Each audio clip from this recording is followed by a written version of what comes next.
Hello, my name is Tatia Freeman, and I will be sharing two Web 2.0 tools that you can use in your classroom for formative assessment. They are Nearpod and quizzes.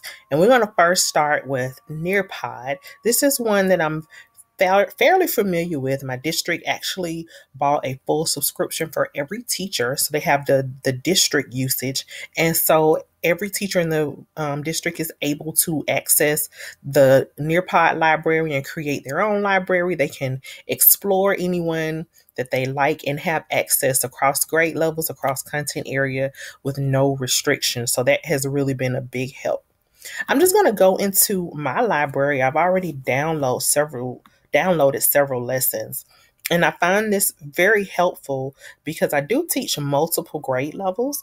And so, really, Nearpod is a one stop shop. I can go from third grade lessons on division to in multiplication. And then I could even change content areas. You'll see that in this library, I have lessons on contractions and determining author's purpose. So I go from one grade level to another, also one content area to another. And so as a teacher who is trying to work with students and assess them, you will find that you can easily work with multiple grade levels and multiple subjects.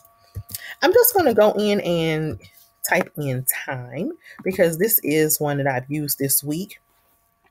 And as you can see, once you find the lesson that you like, you have the opportunity to use the live lesson option or the student pace option. And when we talk about classroom use, this is really good because if you want the students to work, for example, at home, they can use this.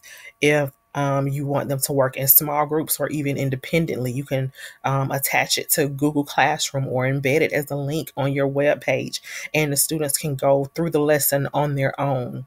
If it's attached to Google Classroom and you assign it, then you can get a report back and see what the students actually did on their individual Nearpod. We're going to look at the live lesson, and this is optimal if you want to interact with the children and see what they're doing right away. And as you can see, this is one that we've already used in my classroom. And so it's great because over multiple days, you can use this same lesson. All right, so we'll just kind of breeze through it just to give you some idea. Again, this is all about how you can use these tools for formative assessment. And the library is chock full of great resources. They've very good. You can search for activities or Nearpod lessons first on based on standard, also based on grade level. What I like best is that the lessons are varied. For example, this one first starts off just with a yes no question, and the students get to answer and tell you on this particular one, do you know the difference between the big and little hands on the clock? As you can see, each page goes through, and depending on the lesson that you've seen, there's a video that might be embedded. You get a chance to decide whether the students can see it on their own devices or whether they'll just see it on yours. And again, you go through these types of activities, and they're just great for filling in. Before these answers were shown, all of these options were down at the bottom. And so students get a chance to put the words in as they see fit. And as you can see, one of the great things about this when we talk about formative assessment is that as the students complete the task, even though you're showing it on your screen, you can actually scroll through and see what every child has responded like.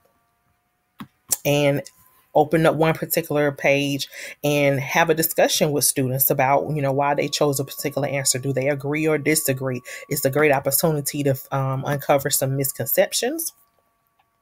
As you move to the pages where there are interactive activities, again, it's an assessment, but that doesn't mean that it has to be pencil, paper, sit down on at the table quietly. These tasks are really great for engagement. And the students like it too. They get a chance to see their work on the board, and they're always very excited about that. Now, the Nearpods do range in terms of the length that they are, but what's great is that you get to decide what you want to do and how long you want them to be. And of course, if you want to move from doing it just in one day or coming back to it just a little bit at a time. And this particular one has a multiple choice quiz at the end. So as you can see, you get some information about how each child answered the particular questions.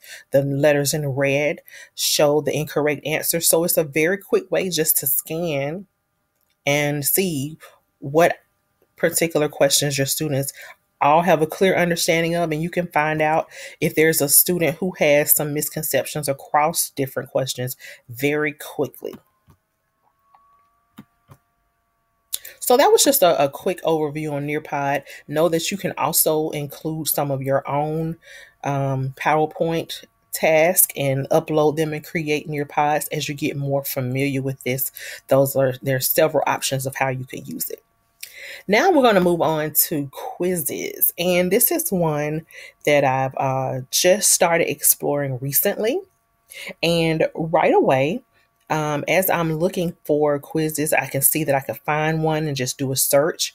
As I have searched, there are certain ones that I have just liked. I haven't created any of my own. I just did some exploring and said, oh, I think I like this one. And if I give it a nice little heart, then they stay in my library simply as liked quizzes, and I can use them in my classroom. You also get a chance to preview. So let's just say I'm going to do a brand new one. I was working with my first graders in time. So let me just move on over here to time. And as you notice, I can change from elementary grade level. And of course, this would be math. But as you can see, those numbers start to get a little large.